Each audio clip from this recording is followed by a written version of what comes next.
Hey, what's going on, guys? Welcome to another episode of Ricky Speaks Sport with me, your host, Ricky Hayward-Williams. Okay, let's get straight on into this. What is happening to Liverpool? Why is this happening to Liverpool? It's a plethora of reasons. There's a few things, but one of the main reasons, in my humble opinion, why Liverpool have lost 6 out of the last 7 games is recruitment. Hear me out. Let me land. I know what you're thinking. How is this possible that these signings weren't joined up thinking?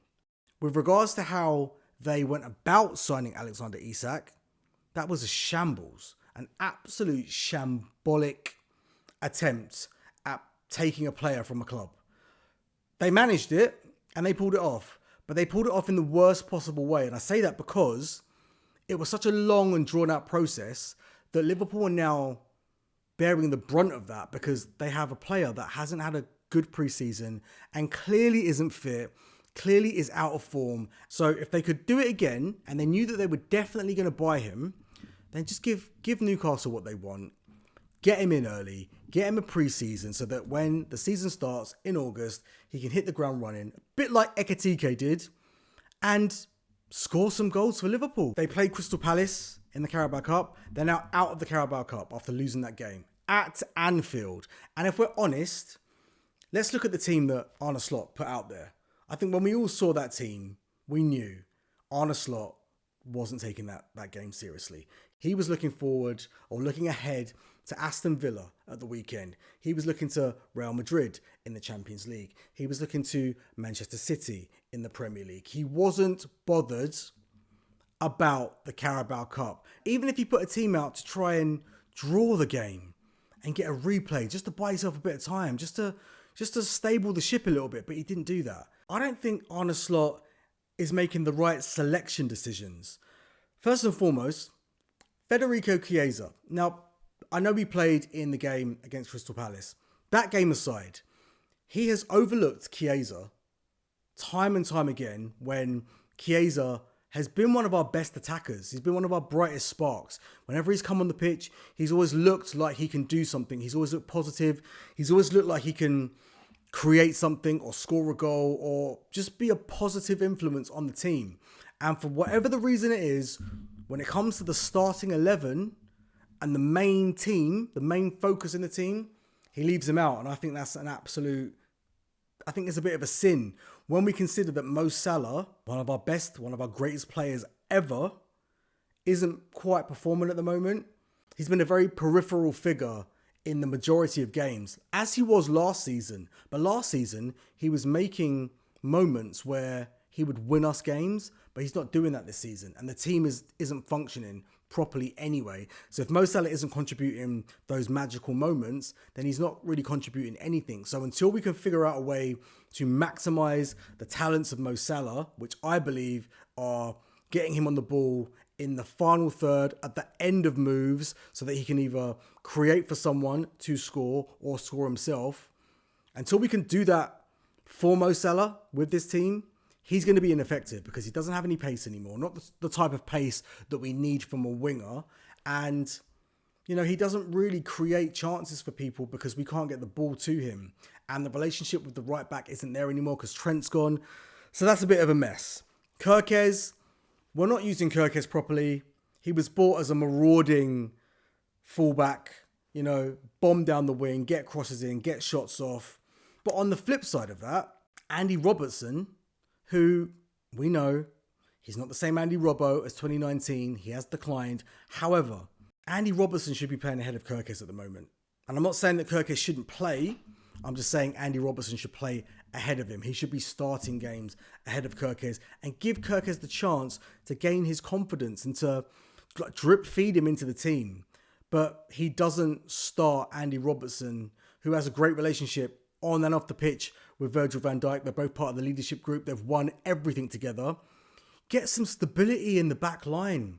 What are you doing? Surely that isn't rocket science. Florian Wirtz. We know that Slot has promised him the number 10 role and that, we're going to build a team around him and all of these things. And at the moment, he's struggling. And we're struggling to find a way to get the best out of him in that Liverpool side. So if that's the case, again, drip feed him in. Like, we had a championship winning team last season. Drip feed these players in so that they can gain their confidence, the team can keep on winning, and the team can revert to type and play the way that they played last season, if possible. Cody Gakpo. I like Cody. I think he's a useful player to have in your squad. I don't think he's good enough to be one of our main attacking options. Only because I think he's very predictable. I just feel like he slows the play down. He never goes on the outside. He never passes the ball to the overlapping player, which is normally Kirkes. And it just makes us very predictable to play against. So I do believe that Cody Gakpo, he's not that guy. And he should be used as a very good squad player, in my humble opinion, which is how he was used last season. And he was used to brilliant effect alongside Luis Diaz. Let's talk formation. I personally wouldn't have changed our shape and formation from the team that beat Frankfurt. There's an old saying, I don't know how relevant it is, but I truly believe it. If it ain't broke, don't fix it. You don't change a winning team. Now, I preface that with the fact that Mo Salah didn't start in that winning team. And I appreciate that could cause a problem. We know that Mo Salah has got a very big ego. He doesn't like being left out. We saw that with Jurgen Klopp in their last season together. We know this. However, there's no player that is bigger than the club, and the club should come first. And if you've won a game by leaving Mo Salah out and it's gone well and you were able to bring him into the game and he was able to perform, you've got to go again until the formation or the selection shows that you need something else. And if that's the case, then fine. Salah comes back into it. Come on. It's about the team. It's about the club. It's about winning games. It's about winning. It's not about individual players and it's not about individual egos. I love Mo Salah. I'm so grateful for everything that he's done for Liverpool Football Club. The goals that he's scored, the performances that he's put in, incredible. But the team comes first. And at the moment, I feel like Arne Slots is maybe scared of upsetting Mo Salah moving forward. So that's a situation that we're going to have to keep an eye on, I think. But let me know what you guys think in the comments. I would love to hear from you. How long should Liverpool Football Club give Arne Slots before they seriously start having that conversation about whether they keep him going forward? I personally think he deserves at least the season. Unless the next 4 or 5 games don't go to plan. If they go downhill even further, a conversation needs to be had. But listen, let me know what you guys think in the comments. I'd love to hear from you. Smash the like button and please hit subscribe as well. I'd love to welcome you into the community. That has been Ricky Speaks Sport. I'll see you guys in the next one. Get in the game.